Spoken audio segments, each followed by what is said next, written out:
It's Friday, Feedback Friday, the feedbackiest day of the week. Ha, it's Feedback Friday. You know what that means. I look at your feedback for the week. Before I forget, I've been bad about this. Help support this channel. Become a monthly patron. Patreon.com/Leanna K. Obvious, this is for people who have not lost their jobs due to COVID-19. Or as they say in the US, coronavirus. It's weird. It's like pop and soda and, those different things. And in Canada, it's equally common or more common to hear people say COVID-19, the disease. In the US, it's almost exclusively coronavirus. I do not hear anybody say COVID-19 on US news. It's very strange because of coronavirus, there are a lot of different viruses that are coronaviruses. Anyway, the feedback for this week, I'm going to focus on Wednesday's video. In part because I think after Easter, people always take a while to come back. I didn't think it was going to be a typical dynamic this time because people weren't visiting family and things like that, but it did still take a bit to come back. Most people watched Tuesday's video and Wednesday's video on Wednesday. There was a big, I wasn't sure how Monday's video was going to go. I expected it was probably going to be a bit lower. That was made so I could do boss fight stuff over the weekend. Next Monday's going to be pre-recorded as well.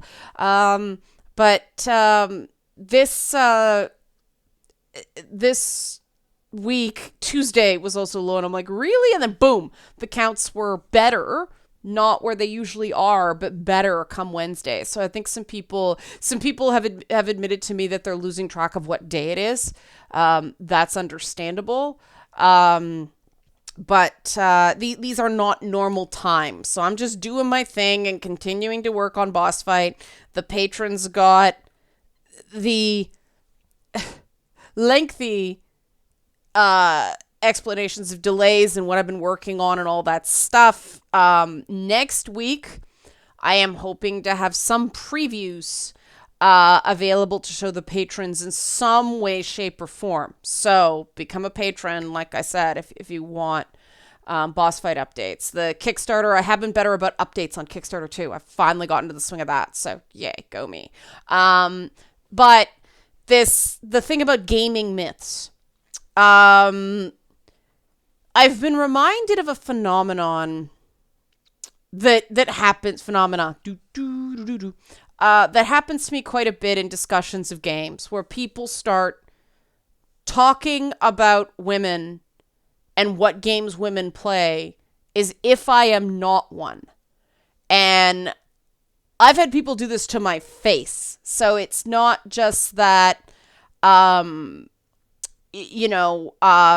people forget when they're writing a comment who they're talking to. People just, oh, you're not like those other blank, when they have very firm views on something involving a group of people. And I'm not saying, like, don't get offended if you're identifying with this comment, but it is, there's two theories of this. Either I'm just completely different than women, and yes, I am not sex typical in my interests. But the question is that natural, or is that a combination of socialization and opportunity? Did I somehow bypass the things that cause women to either self-select out of video games or feel pushed away from video games? And I think part of it is that most of my friends, when I was in grade school, were either tomboys who played video games. Now we call them gender nonconforming. Or guys. Right through the sixth grade, most of my close friends were male in elementary school. Therefore, there was more exposure to video games. It was something more that was a social activity. We all got together and played. Now, by the time I hit junior high school, then there was Mario, and there were girls that would play Mario with me. But the more like hardcore games, stuff like Resident Evil and things like that. I mean, my boyfriend at the time, we took turns on Resident Evil Rented. But I had a much more male peer group than a lot of women do at those ages, and I think that has something to do with it. There wasn't that. There, first of all, was access. There were people to play with, but this is when you had to be in the same room as people I know. Like, that was a thing once. But all just common interests among friend groups. If you're the only person that plays video games, you do get discouraged from the hobby, from the interest, from the pastime. Baby showers, I don't like them. Anything that is like an all-female space, I have nothing to talk to the suburban PTA moms or the downtown PTA moms that end up being in those events. And if I dare to try to talk to anybody about that stuff, there might be one person who I notice is kind of quietly, and they'll come up to me when no one else is listening and say they play this game or that game.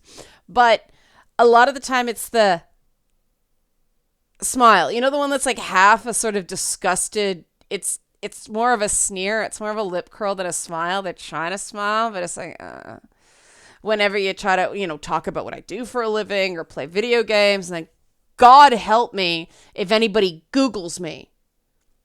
There. That, oh Lord, then it's just on. But there are social reasons why women are not just encouraged to get into video games. Someone says, I don't think there should be a PR push to encourage women to go into video games. At this point, we're not even about encouraging women to play video games. We are talking about ending the cycle of actively discouraging women from playing video games. And this is going to get a bit technical and a bit granular, but the idea that we shouldn't encourage women to play video games. Well, all marketing is about encouraging a core demographic to play games.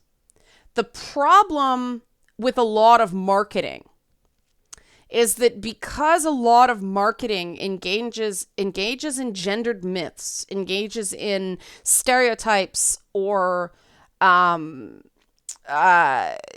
cliches about men and women, in order to appeal to one, they do things that actively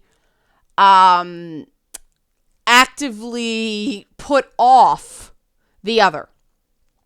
And this is the element that I think is the real problem with video games, is in a shameless attempt to pander to teenage and young adult men.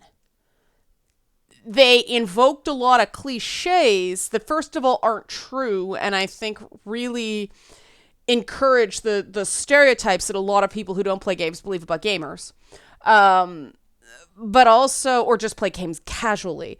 But also, it's actively put off women because, I mean, the people that video games have been marketed to, they're not just men. Let's face it. They're douchebags. They're never, the guys in those ads were never people, at least I or any of my friends, wanted to hang out with. Those guys sucked. Like, they were normies. We don't want to play with that. But women see those ads and it's like, no, that's the kind of guy who'll grab my ass when I brush by him in a hallway. I don't want anywhere near a community of those guys. Of course, it wasn't a community of those guys. It was a community of introverted, passionate nerds who are actually quite polite in real life, and it's good. I mean, now what is in games that appeals to women is a different story. There is research on the most likely, the biggest attributes that men in general are interested in, and the biggest attributes that women in general are interested in. I lecture on these topics at a college level. And this is the thing that, because the class I lecture for every term is split between sort of developers and then marketing people, this is when all the marketing people actually start taking notes. You've actually got a college lecture interested when you see them actually writing down instead of surfing Facebook.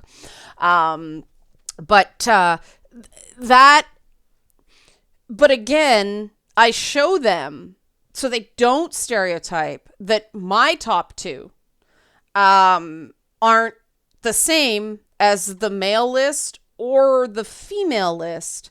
And then you get gender nonconforming or trans people that have different sets of preferences anyway. And no, I'm not going to say what these are on this YouTube video, because I get paid to lecture about this stuff. So there has to be some stuff you have to pay for. Those are broad categories, and this is where I think the entire discussion falters. We can measure what, the surveyed men prefer, and we can measure what the surveyed women prefer. But this is no guarantee that an individual man or an individual woman is going to stay on those trends, because 25% of the population is not sex typical in terms of interests. I'm not.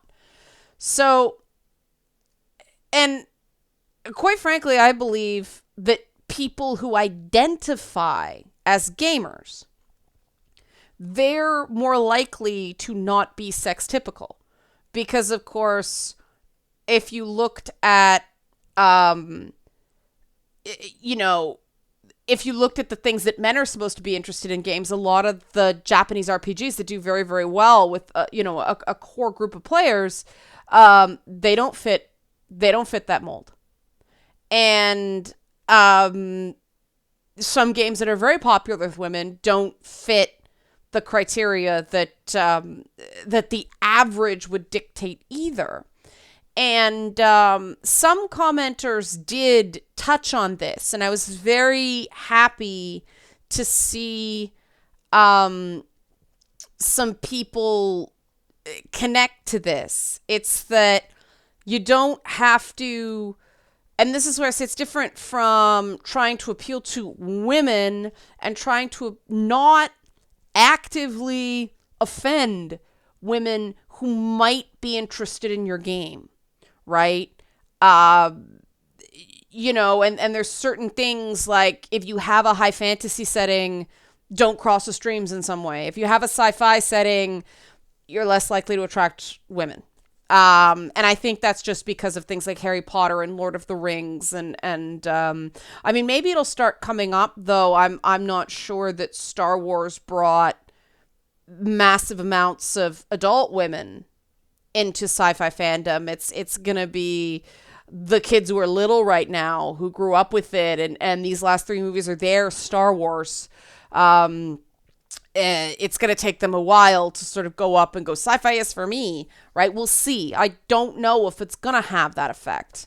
There's no guarantee yet, but I want to get to some of your specific comments. I didn't want to directly take on any of the sort of critical comments, just because things are really tense right now, because everybody's kind of going a little bit squirrely for various reasons, whether they're financial, whether they're just people are really freaking stir crazy and bored, or people are having some financial difficulties. I'm gonna go really easy on the aggression because of those reasons. I'm trying to be sensitive to that.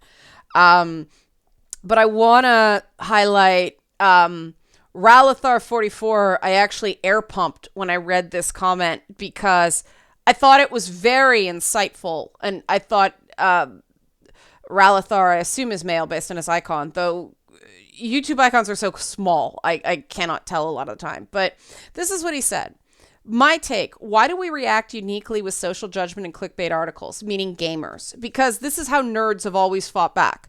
Those of us who were under the regime of jocks and manly men and mean girl feminine women were taught that we could not fight back directly because we'd lose. They'd kick our ass or bully us with the clique. So we fought back via words and reputation. That was Gen X, an older millennial, and most of it was a defensive necessity because we were bottom rung on the ladder. But younger folks learned all of those tools and methods taught from their parents without having the context. Instead of being, we are fighting back the only way we can against a superior opponent, younger generations just use it as their primary way of conflict in achieving their goals. Without the context, it's just become the same sort of bullying we once used the social reputational power to defend against. I suspect Gen Z, or Z in America, will start to turn this around since they're growing up with this being the dominant norm. Every action bears an equal opposite reaction. Nothing happens in a vacuum. The pendulum will continue to swing and the cycle will repeat again, no doubt, with newer refined methods. Bullying greater than defensive tools, greater than tools become... bullying flows to defensive tools, flows to tools become weapons, flows to bullying, defensive tools, tools become weapons. And the cycle. This has all happened before. This will all happen again. I thought that was a really interesting take on it. Because it, like I said, it talks about motivations that I don't have. So, this idea that what seemed like, because I can't figure out why so many online fights regarding nerds, it looks like you're playing to lose. And when you actually talk to some of the people involved, they're like, yeah, we assume we're going to lose. And my thought would be, why would you get into a battle? You're going to lose. Like, why waste your energy on that? And the idea is we have to try. And it's like, but if you're trying, but you're going in knowing you will lose, you're setting up a self-fulfilling prophecy there. You're not fighting smart. But Ralathar adds some context there, because what he's saying is, growing up as a nerd, you don't think you can win in a head-to-head fight. And so when a head-to-head fight happens, geeks, hardcore gamers, things like that, literally do not have the tools required to be successful.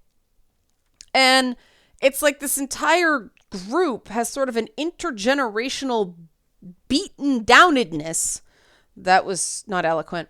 But, the idea that success could even be achievable is out of reach. Therefore, they don't play to win. That is a major piece for me of why good people behave the way we do. Another person asked me about the miles per gallon thing on the Toyota Supra. And I have no idea if that statistic was right, Brandishwar. That was just what I saw on the internet. Don't know. But moving on, there was a lot of discussion about the sexism inherent in focusing on women or treating women like victims. And I'm going to touch more on that next week. Because it's another sort of point where that's what Monday's video is going to be about, where technically it's politics or sort of social science or whatever. It's not directly about games. But this is something that really affects discussions of games. And some of the residual hurt feelings that I think are getting in the way of listening to each other. So I'll put that on pause. It is going to be Monday's video. Don't worry. I want to go down to another back and forth.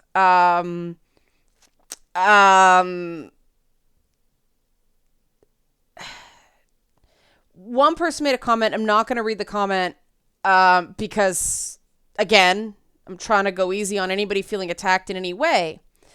Another person responded, Dandy's Den responded about a comment referencing, about journalists, sort of a blanket statement about journalists or games journalists. And Dandy Den defended real journalists. I'm doing air quotes because what's a real journalist nowadays? That's difficult. Somebody with journalism training, I believe, based on Dandy Den's context.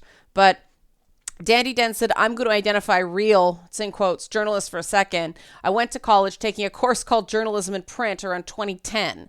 Being a fiction writer, I thought I'd learn something from knowing how to write like a journalist. We are actually taught to assume that our readership has at a grade 4 reading level. So use basic understandable language, like avoid the word blaze when talking about a fire. Now, this hasn't had anything to do with clickbait.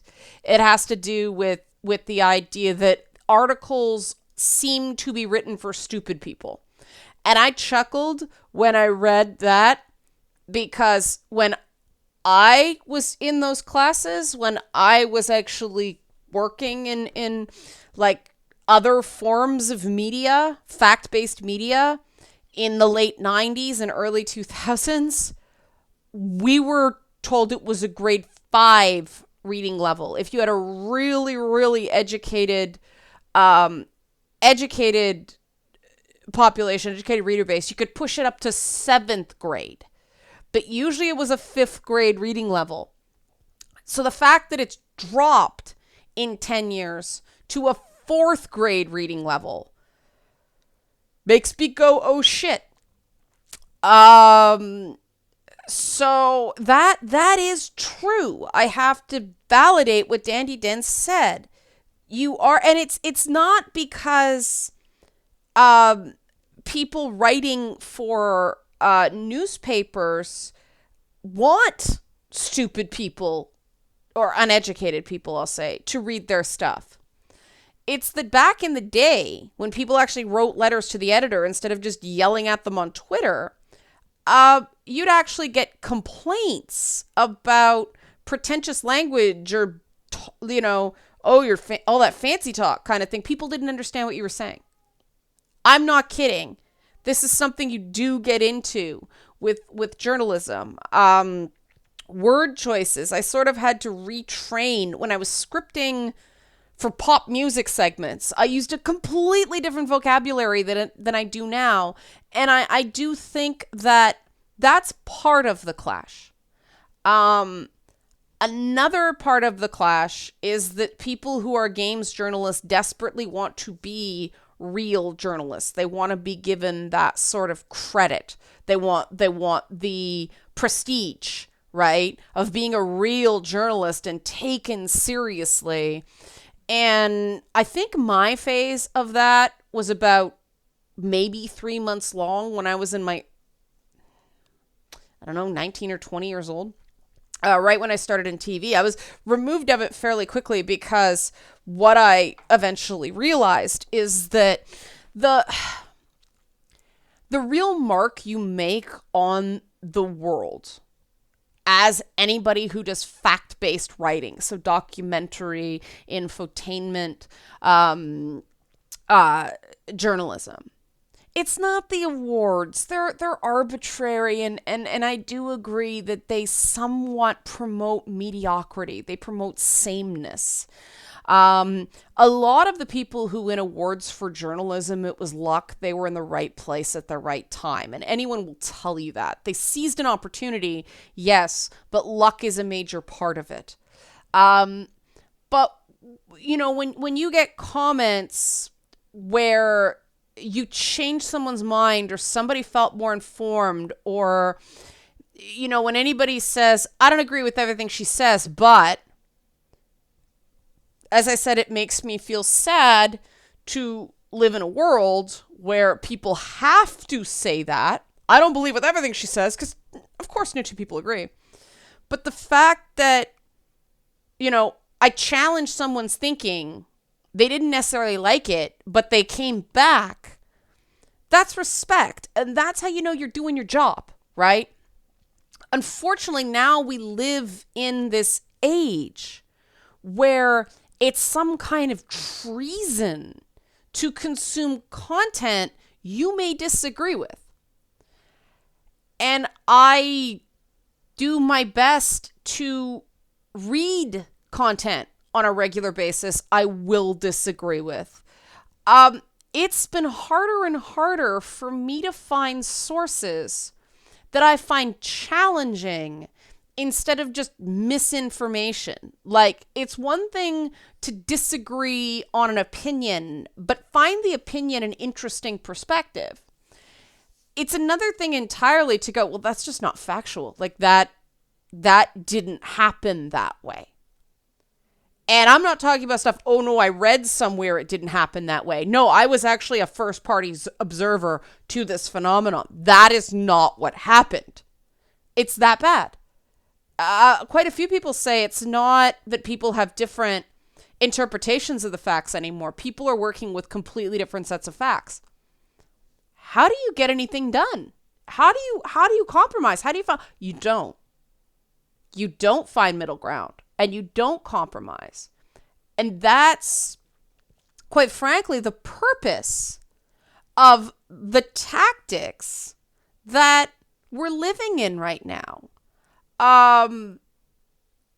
Because political stuff is more and more about turnout of the base and less about persuading independent or moderate voters. Because everything's a base election, everything's mobilization. People aren't interested in persuading the persuadable.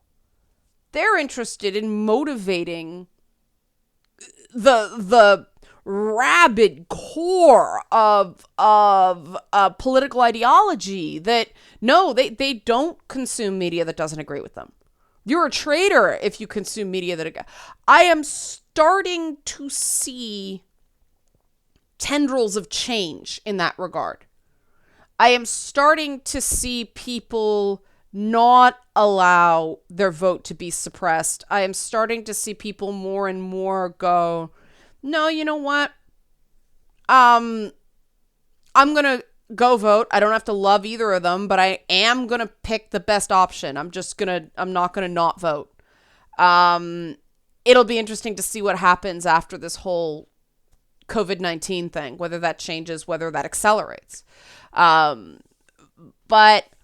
I will maintain my prediction that fall, winter 2020, 2021 is going to be the beginning of the end of this culture war era. People are sick of it.